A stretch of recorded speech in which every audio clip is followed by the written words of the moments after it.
Ginger से उसकी skin पर ठंडा एहसास आ रहा था, जो ठीक होने के बजाय और धीरे धीरे दर्द कर रहा था। अविनाश जिंजर को नीचे रख देता है और जोर से उसके पैर रब करने लगता है। फिर निया को स्किन पर कुछ गर्म सा लगता है, शायद ये काम कर रहा था। जिराज काफी देर से अविनाश को देख रहा था, लेकिन अब उससे रहा नहीं गया और उसने अविनाश को अलग करके बोला, ये मैं करता हूं। अविनाश को ये अच्छा नहीं लगता है और वो बोलता है, तुम्हें पता नहीं है कि ये कैसे करना है, कहीं तुमने उसे घायल कर दिया तो? जिराज थोड़ा हिचकिचाता है और फिर बोलता है, तुम सिखाओ मुझे। अविनाश अच्छा आदमी था, लेकिन इस समय वो थोड़ा जिद्दी था। वो बिना कुछ बोले जिराज को देख रहा था। मिया ने जिराज का हाथ हटाने की कोशिश करते हुए कहा, तुम लोग लड़ो मत, ये मैं खुद ही कर लूंगी। जिराज फिर उसका हाथ पकड़ लेता है। हिलो मत। ये देखकर अविनाश से रहा नहीं जाता और वो बोलता है, ध्यान से। अविनाश निया का पैर पकड़कर मसाज करता है और फिर हर मूव को देखकर जिराज मसाज करने लगता है। जिराज को डर लगता है कि वो कहीं निया को और चोट ना पहुंचा दे, इसलिए वो अविनाश से भी कम ताकत का इस्तेमाल करता है। वो निया को बड़े ध्यान से देखता है और हर थोड़ी देर में उससे पूछता है कि उसे दर्द तो नहीं हो रहा है। निया को लगा कि यहाँ उसे गुस्सा नहीं करना चाहिए जब तक वो उसे हर्ट ना करे, इसलिए जब भी जिराज उससे पूछता है वो यही कहती है कि मैं ठीक हूं। कुछ देर मसाज करने के बाद जिराज बोला, अब कुछ और भी करना है क्या? अविनाश ने कहा, कल इसकी हालत पर निर्भर करता है। जब भी तुम्हें समय मिले ये पीली जड़ी बूटी ले आना और उसकी मालिश करना। ठीक है, जिराज जवाब देता है। वो लोग निकल ही रहे थे कि वहां रखी ओखली को देखने के लिए निया मोच वाले पैर पर खड़ी हो जाती है। जैसा कि उसने सोचा था, वहां पर और भी कई मसाले रखे थे। वहां पर गार्लिक, जिंजर, चक्र फूल, फेनल, सिनेमन और रेड कैप्सिकम भी थे। वहां और भी कई मसाले होंगे जिन्हें निया नहीं जानती थी। निया ने मन में सोचा कि वो इस टेस्टलेस खाने से थक गई है और इन मसालों से खाना टेस्टी हो जाएगा। फिर निया ने स्माइल करते हुए पूछा, अविनाश, ये मेडिकल हर्ब्स कहाँ मिलती हैं? अब तक उसके मुंह पर लगी मिट्टी लगभग निकल चुकी थी और अब उसका चेहरा साफ दिख रहा था। ये सवाल सुनकर अविनाश बहुत खुश हो जाता है और फिर बिना हिचकिचाए वो बोलता है, अगर तुम चाहो तो इन्हें ले जा सकती हो। निया ने खुश होकर पूछा, सच? क्या इन्हें लाना इतना मुश्किल है? अगली बार जब तुम इन्हें लेने जाओ तो क्या मैं भी तुम्हारे साथ आ सकती हूँ? अविनाश दोनों हाथ हिलाते हुए बोला, कोई जरूरत नहीं है। निया उन दोनों के बीच में खड़ी थी। जिराज गुस्से से कभी निया को देखता था तो कभी अविनाश को, और फिर वो बोला, इसे तुमसे और कुछ भी नहीं चाहिए। वैसे भी ये बोल चुकी है कि ये सिर्फ मुझे ही अपना साथी बनाएगी। ऐसा क्या? अविनाश की आवाज में जलन दिख रही थी। फिर निया को जो मसाले चाहिए थे वो वहां से ले लेती है। मुझे ये चाहिए। अविनाश उनको रखने के लिए तुरंत ही सूखे पत्ते लेकर आता है। वो पत्ते भी हवा में सुखाए हुए थे, क्योंकि उन्हें भी स्पेशल ट्रीटमेंट के लिए इस्तेमाल करते थे। तो उन्हें फोल्ड भी कर दो तो वे टूटते नहीं थे। अविनाश सूखी मिर्ची उठाते हुए बोला, दूसरी मेडिसिनल हर्ब्स इतनी खतरनाक नहीं है, लेकिन इस वाली को ध्यान से पकड़ना, इसे ओली कहते हैं। इसे अपने हाथ से टच मत करना, अगर ये आंख में चली गई तो बहुत दर्द होगा। निया ने उसके हाथ से पैकेट लेते हुए कहा, मुझे पता है। फिर वो जिराज के साथ जाने से पहले उसे थैंक्स बोलती है। जिराज की जलन साफ दिखाई दे रही थी।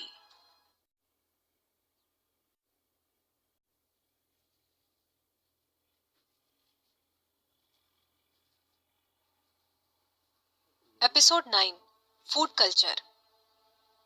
जब जिराज और निया लकड़ी के घर में वापस आते हैं तब तक वहां की आग बुझ जाती है और भेड़िए के मीट का आधा हिस्सा जल जाता है। फिर जिराज दोबारा आग जलाकर निया को खाने के लिए बुलाता है। जल्दी आओ, कुछ खाना तो पहले से खत्म हो गया है। निया मसाले को देखकर खुश थी। वो आग के पास आकर थोड़ा नाखुश होकर बोली, हम इसे ऐसे ही खाएंगे? जिराज आश्चर्य से निया की तरफ देखता है और फिर पास रखी हुई स्टोन बाउल लेकर आता है और कहता है, तुम बेवकूफ हो क्या? हम इसे नमक में डुबो कर खाएंगे। जिराज को लगता है कि उसकी साथी बेवकूफ है। वो सोचता है कि इसके कबीले में इसे हमेशा कैद में ही रखा होगा। ऐसा ही होगा कि ये बहुत सुंदर है तो इसे बहुत प्यार से रखा होगा और जो भी खाना वो खाती होगी वो पहले से उसे बना कर दिया जाता होगा। निया उस नमक की बाउल को आश्चर्य से देखती है। उसने मन ही मन सोचा, खाना इसमें लगाकर खाऊं? तुम्हें क्या लगता है ये डिपिंग सॉस है? डरी हुई निया को कुछ समझ नहीं आ रहा था। फिर जिराज अपने तीखे नाखून वाले हाथ से एक मीट का हिस्सा उठाता है, फिर उसे नमक में लगाता है और निया के मुंह के पास ले जाता है। लो, खाओ। निया फिर उत्सुकता से उसका एक बाइट लेती है। मीट बहुत ड्राई था और जिराज ने उसे इतने सारे नमक में डाला था, फिर भी नमक ज्यादा नहीं था। शायद यहाँ नमक उतना प्योर नहीं था। जैसे वो उसे चबा रही थी तो मीट टेस्टी लग रहा था और उसमें से अच्छी खुशबू आ रही थी। इसमें इतनी खुशबू क्यों है? उसे विश्वास नहीं हो रहा था कि भेड़िए के मीट में इतनी खुशबू कैसे थी, जबकि जिराज ने उसमें कोई मसाला भी नहीं मिलाया था। एक मिनट, जिराज ने उससे पूछा था कि उसे कौन सा फ्लेवर पसंद है। क्या ये कमाल फायरवुड का है? निया आग की तरफ देखती है और फिर अंदर रखी फायरवुड को। जिराज उसे इधर उधर देखते हुए देख रहा था और सोच रहा था कि उसका दिमाग कम है, लेकिन वो जल्द ही समझ जाता है। ये तो बंदरों के कबीले से है, शायद इसलिए ऐसी हरकत कर रही है, उसने मन में सोचा। लेकिन निया की आंखें अभी भी कुछ तलाश रही थीं। ये देख, जिराज बोला, ये चंदन की खुशबू है। मैं अगली बार गुलाब में से पकाऊंगा, तब तुम चखना। निया सोचती है कि यहाँ का फूड कल्चर तो सच में यूनिक है। फिर वो सोचती है, जैसे ईस्टर्न और वेस्टर्न फूड कल्चर बिल्कुल अलग है, वैसे ही इस दुनिया के खाने का तरीका तो अलग होना ही था। फिर वो मीट खाने लगती है और अब वो उसे ज्यादा टेस्टी लग रहा था। निया मीट को एंजॉय कर रही थी और उसे देखकर जिराज भी खुश हो रहा था। वो आग में से मीट निकालकर निया को दे रहा था। फिर निया उसे जो मसाले लाई थी वो देकर कहती है, तुम ये ट्राई करो, हम लोग खाने में इसे इस्तेमाल करते हैं। इससे खाना और टेस्टी मतलब स्वादिष्ट हो जाता है। जिराज कहता है, ये तो दवाइयां हैं, इन्हें नहीं खा सकते। मेरा विश्वास करो, एक बार खा के देखो। निया जिराज की तरफ देखते हुए बोली। अब उसके चेहरे से लगभग सब मिट्टी हट चुकी थी और उसका सुंदर चेहरा साफ दिख रहा था। अपनी लड़की का इतना सुंदर चेहरा देखकर उसका मुंह लाल हो जाता है। अब तो मना करने का कोई ऑप्शन ही नहीं था। ठीक है, चलो आजमा के देखते हैं। पहले जो मर्द लड़की मिलने के बाद मूर्खता की बात करते थे, उनका वो अपमान करता था, लेकिन अब जब उसे अपनी लड़की मिल गई तो उसे समझ में आ गया कि वो ऐसा क्यों करते थे। अब तो अगर लड़की उसके हिस्से का भी मीट मांगेगी तो भी वो बिना कुछ सोचे उसे काट कर दे देगा।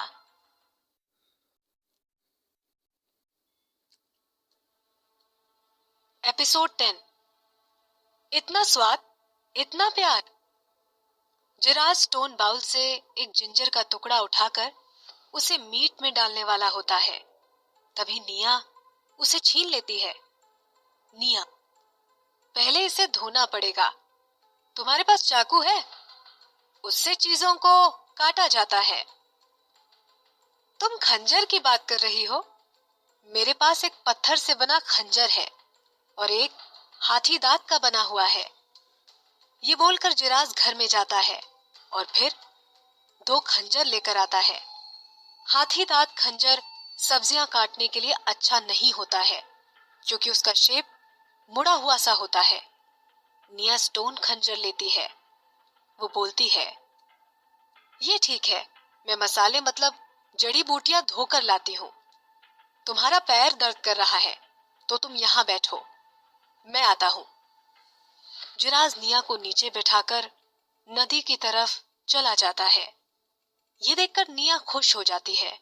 वो सोचती है कि साथी वाली बात छोड़कर ये जंगली इंसान इतना अच्छा है कि वो उसमें फॉल्ट ही नहीं निकाल पा रही है। जिराज जल्दी ही वापस आ जाता है। निया जिंजर, गार्लिक और बाकी मसालों को पत्थर से पीस लेती है। फिर उन्हें कटे हुए मीट पर लगा देती है। उसके बाद उस मीट पर कुछ नमक डाल देती है और उसे रोस्ट करती है। निया को ज्यादा अच्छे से कुकिंग नहीं आती थी, लेकिन वो पूरी कोशिश कर रही थी। थोड़ी देर बाद मीट से बहुत अच्छी खुशबू आने लगी। जिराज उसके पास जाकर उसकी खुशबू लेता है, लेकिन वो बहुत तेज होती है, इसलिए उसे छींक आ जाती है। ओ गॉड, ये कैसी स्मेल है? जिराज की आंखों में खुशी दिखाई दे रही थी। उसके मुंह में पानी आ रहा था। खाने की खुशबू से निया को पता चल गया था कि वो अपने काम में सफल हो गई है। फिर उसने मीट का एक टुकड़ा काटकर जिराज को देते हुए बोला, लो ट्राई करो। जिराज मीट का टुकड़ा लेकर खाने जाता है। तभी वो कुछ सोचकर रुक जाता है। फिर उसे याद आता है कि वो ये अपनी साथी के लिए टेस्ट कर रहा है और खा लेता है। उसे खाते ही जिराज की आंखें चमक उठती हैं। ये इतना स्वादिष्ट कैसे हो सकता है? उसे भरोसा नहीं हो रहा था। ये तुम्हें पसंद है? निया ने अपने होठों को मुंह में दबाते हुए पूछा।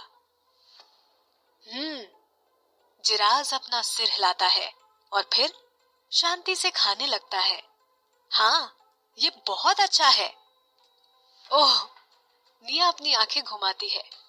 उसे ये बहुत पसंद आया। निया अपने लिए भी मीट काटती है। वो बहुत टेस्टी था, लेकिन ड्राई था और इस मॉडर्न मीट से तो कंपेयर ही नहीं कर सकते। वैसे भी जिराज के नमक में डुबोए हुए मीट में और इसके बनाए हुए मीट में काफी डिफरेंस था। अब जिराज को विश्वास हो गया था कि निया के कबीले में ऐसे ही मीट बनता है और उसे अब डर नहीं है कि वो जहरीला हो सकता है। फिर जब तक निया का पेट फुल नहीं हो जाता, वो उसके लिए मीट रोस्ट करता है। फिर बचा हुआ मीट जिराज को खाते देखकर निया की आंखें चौड़ी हो जाती हैं। जिराज सारा मीट खा जाता है। फिर वहां सिर्फ हड्डियां ही बचती हैं। जिराज अपने होठ चाटते हुए बोला, आज तक मैंने ऐसा खाना नहीं खाया। निया चिंतित होकर पूछती है, तुम ठीक हो?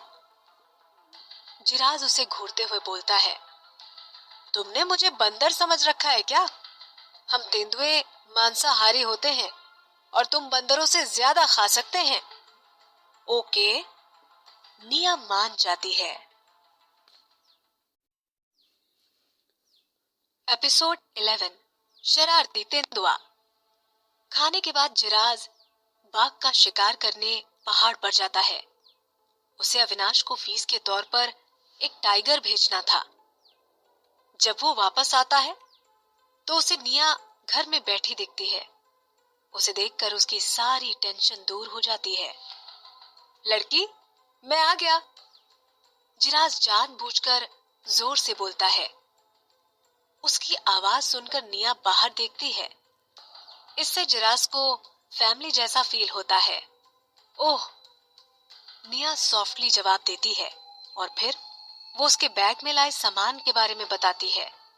वो जरूरत का सामान अपने साथ लाई थी क्योंकि यहाँ फंसने से पहले उसका अपने दोस्तों के साथ माउंटेन पर नाइट रुकने का प्लान था।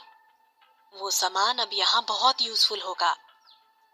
उसके पास टूथब्रश, टूथपेस्ट, एक लकड़ी की कंघी और भी बहुत सामान था। लड़की, ये तुम क्या कर रही हो? कहते हुए जिराज निया के पास बैठ जाता है और फिर आश्चर्य से टूथब्रश उठाकर उसे सूंघने लगता है। निया उसे ये करते हुए देख लेती है और फिर उससे टूथब्रश छुड़ा लेती है। मैंने तुम्हें पहले भी कहा था कि मुझे निया बोलो, मुझे लड़की मत बोलो, निया ने कहा। जिराज बोलता है कि तुम पशु नगर की 3 खास नस्लों की लड़कियों से भी ज्यादा सुंदर हो। निया कुछ बोलने जाती है लेकिन जिराज के सर पर पसीना देखकर रुक जाती है। वो सोचती है, ये मेरे लिए टाइगर का शिकार करने गया था, अब मैं इससे नहीं लड़ूंगी। ये पशु नगर क्या है? निया पूछती है। जिराज का चेहरा मानो गम हो जाता है और उसकी हंसी चली जाती है। पशु नगर सबसे बड़ा पशु मानवों का इलाका है। निया उसे देखने लगती है। वो आगे कोई सवाल नहीं पूछती।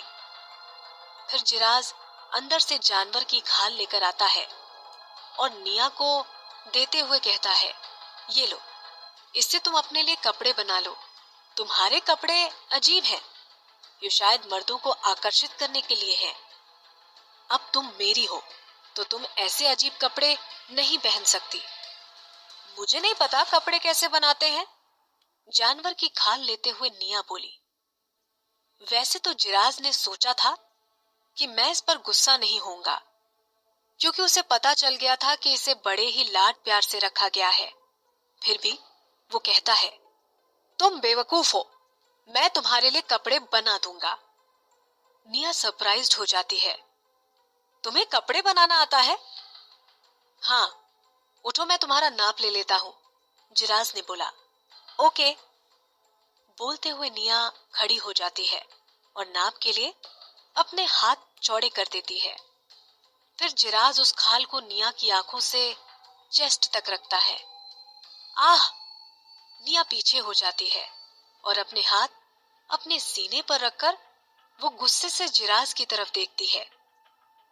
ये तुम क्या कर रहे हो? जिराज को निया का ऐसा गुस्सा देखकर शौक लगता है। फिर वो बोलता है, तुम मेरी हो, अगर मैंने गलती से तुम्हें छू भी दिया तो क्या हो गया? तुम गुंडे हो। गुंडा? तुम गलत समझ रही हो, मैं एक जंगली हूं, जिराज बोलता है। फिर वो निया के पास नाप लेने आता है। चलो, जल्दी से मुझे तुम्हारा नाप लेने दो। निया पीछे हटती रहती है। उसका हाथ अभी भी अपने सीने पर ही रहता है। वाकई में तुम जंगली हो, अब दूर हट जाओ, मुझे कोई कपड़े नहीं बनवाने हैं। निया को टेंशन में देखकर वो अपनी आवाज को सॉफ्ट करके बोलता है, ठीक है बाबा, अब मैं ध्यान रखूंगा।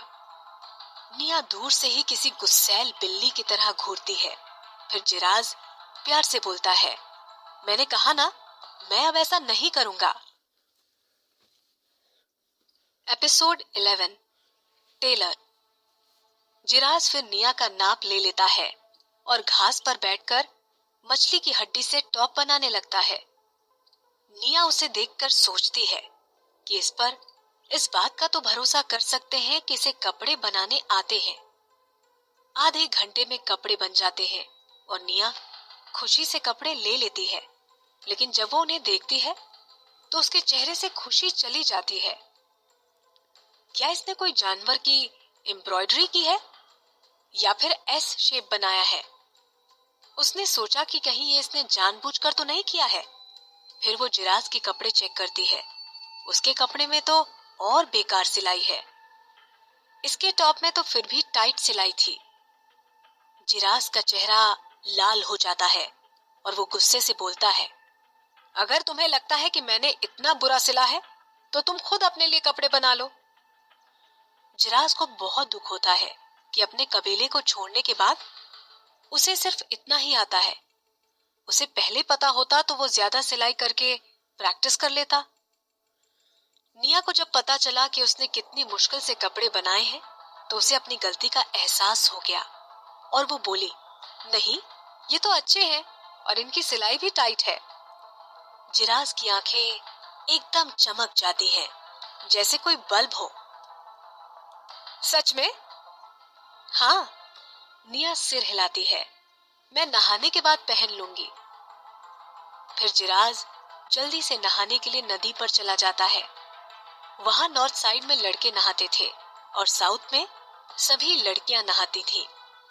जिराज निया को लड़कियों के साथ नहीं नहाने देता है। उसे लगता है कि निया का असली रूप सबको पता चल जाएगा। फिर जिराज घर पर डॉक्टर से एक बड़ा पत्थर लेकर आता है और निया को घर पर ही नहाने को बोलता है। निया की फेस की वजह से सारा पानी गंदा हो जाता है। फिर वो भागकर नदी से साफ पानी लेकर आता है। निया टॉवेल लेती है और बार बार जिराज को देखती है। जब उसे लगा कि वो नहीं जा रहा है तो वो बोलती है, मैं नहाने जा रही हूं, तुम बाहर चले जाओ। जिराज उसे नकारते हुए बोला, हम साथी हैं, कौन नहाने से पहले अपने साथी को बाहर निकालता है? निया को गुस्सा आता है। उसे इतनी जल्दी शादी नहीं करनी थी, लेकिन उसे पता है कि वो बाहर के सभी पशु मानवों को नहीं समझा पाएगी। इसलिए वो गुस्सा शांत करती है और जिराज को कुछ नहीं बोलती है।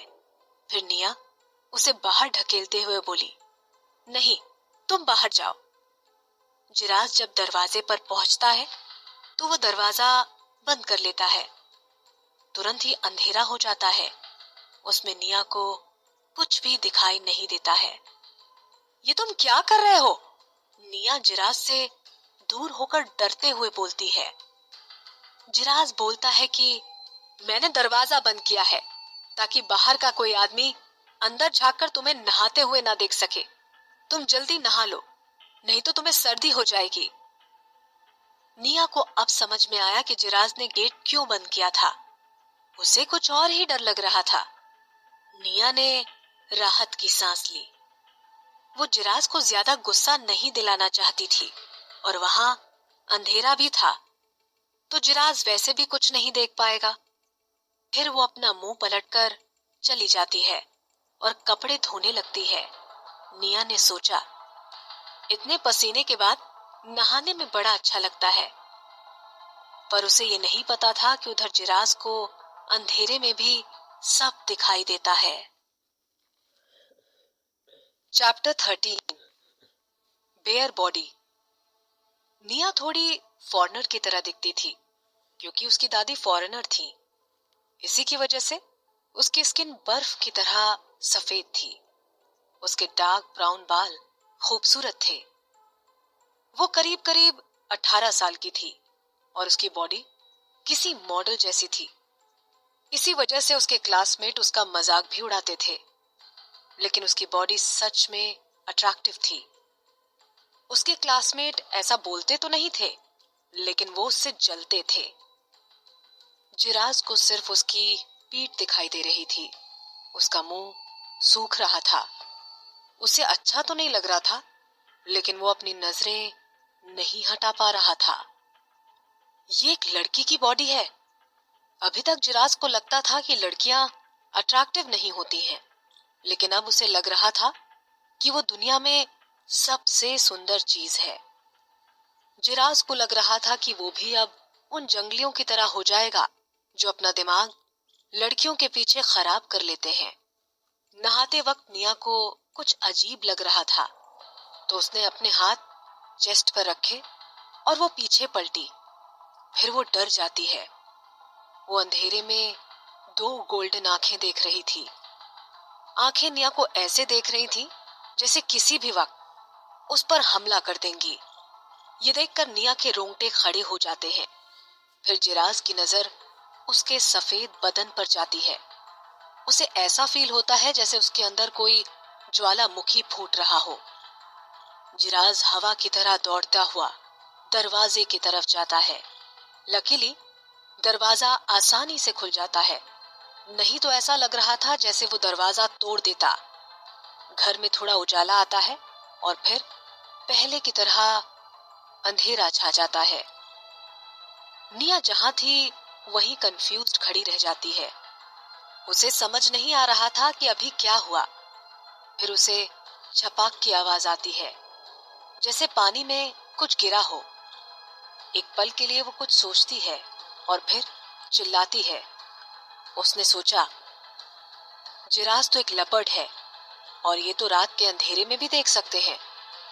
क्या इसका मतलब उसने निया की बेयर बॉडी भी देख ली थी? निया अपनी बेवकूफी पर रोने लगती है। फिर उसे डर लगता है कि कहीं जिराज वापस ना आ जाए, इसलिए वो जल्दी से नहा लेती है और कपड़े पहन लेती है। फिर निया नीचे घास पर बैठ जाती है और थोड़ी देर में जिराज आ जाता है। पानी में कूदने की वजह से उसका पूरा शरीर गीला था। जब वो गेट खोलता है तो अंदर कोई उजाला नहीं आता है, क्योंकि बाहर भी अंधेरा हो गया था। मुझे और पानी चाहिए, मुझे अपना मुंह साफ करना है, निया ने नाखुश होते हुए कहा। जिराज जब निया को देखता है तो उसकी आंखों में चमक आ जाती है। फिर वो स्टोन बेसिन उठाता है और चला जाता है। दोनों थोड़े नर्वस लग रहे थे। फिर थोड़ी देर बाद जिराज पानी लेकर आता है। निया जब ब्रश कर लेती है, फिर दोनों एक दूसरे को अंधेरे कमरे में देखने लगते हैं। जिराज चुप्पी तोड़ते हुए बोलता है, चलो सोने चलते हैं। वो अपने गीले कपड़े उतारता है और घास पर बैठ जाता है।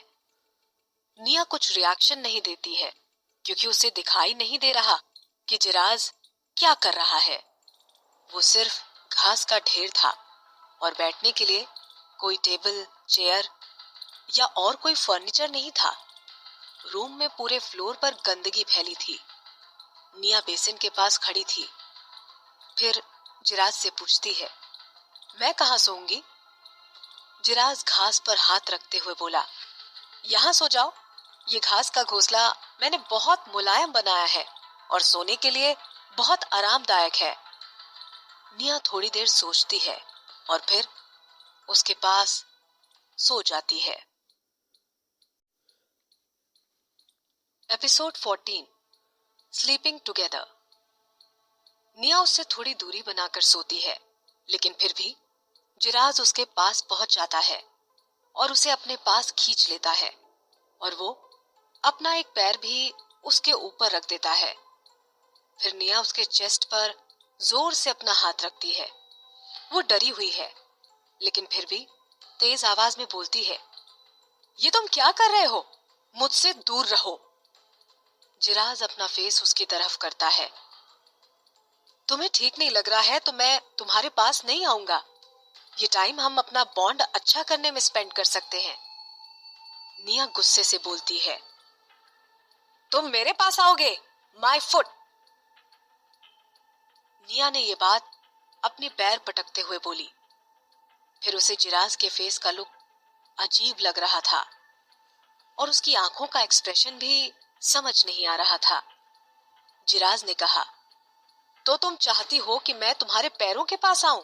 तो तुम्हें ये पसंद है? निया बहुत कंफ्यूज थी। जिराज ने क्या बोला उसको समझ में नहीं आ रहा था, लेकिन वो उसे बहुत खराब लगा। जिराज का हग उसे वार्म लगा, लेकिन वो उससे दूर जाने की कोशिश कर रही थी। मुझे जाने दो।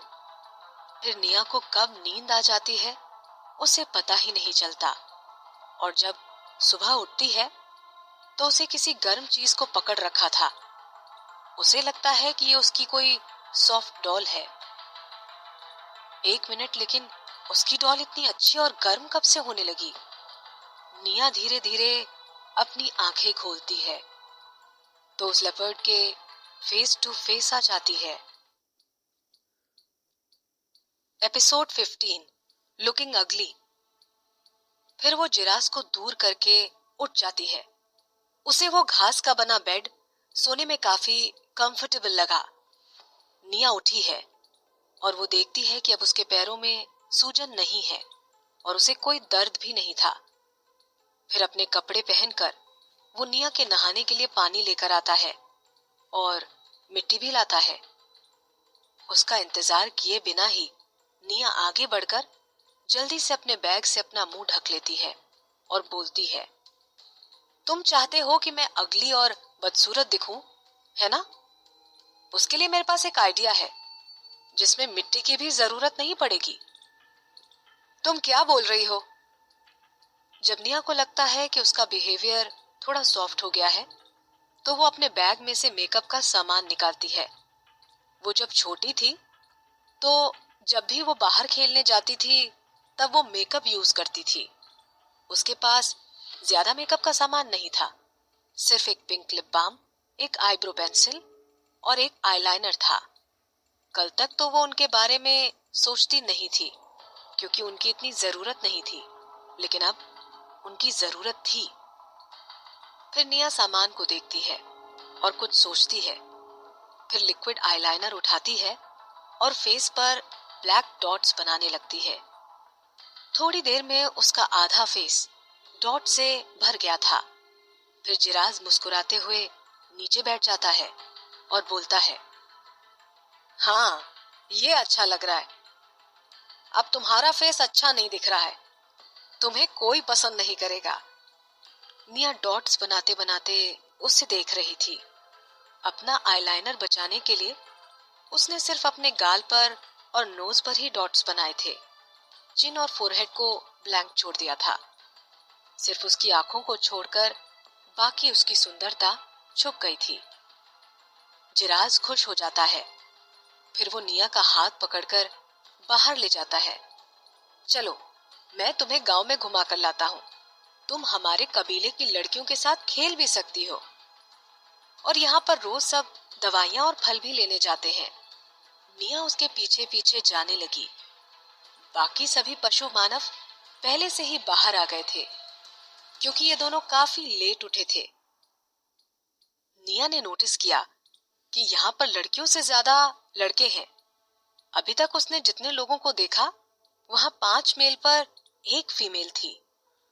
फिर निया देखती है कि थोड़ी दूरी पर कुछ लड़कियां बैठी हैं। वो जिराज का हाथ छोड़कर बोलती है, मैं उनके पास जा रही हूँ, तो मेरी चिंता मत करना। निया जिराज के जवाब का इंतजार किए बिना उन लड़कियों की तरफ जाने लगती है।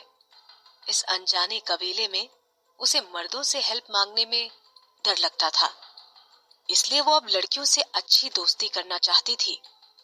जिराज तुरंत ही उसके पीछे जाता है। वो उसे अकेला कैसे छोड़ सकता है? जब वो उनके पास पहुंचती है तो एक लड़की बोलती है, क्या तुम वही हो जिसे जिराज लेकर आया है? निया ने मुस्कुराते हुए कहा, हाँ, मेरा नाम निया है। तुम्हारा नाम क्या है? ये तो साफ था कि उस कबीले में सब लोग बहुत सिंपल थे। किसी ने भी उससे लड़ाई नहीं की थी। उस लड़की ने पोलाइटली जवाब दिया, मेरा नाम नीली है। नीली ज्यादा सुंदर तो नहीं थी, लेकिन क्यूट थी। निया को अभी तक जितने लोग वहां मिले हैं उनमें वो सबसे अच्छी थी। निया ने नोटिस किया कि वहां लड़कियों की बॉडी पर एनिमल टैटूज बने थे। पहले उसे इन्हें इतनी करीब से देखने का मौका नहीं मिला था। वो सोच रही थी कि इन ट्राइब्स में इतनी अच्छी स्किल कैसे है।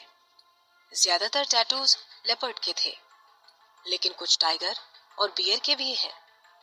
ऐसा लग रहा था कि वो उनके पार्टनर्स के अकॉर्डिंग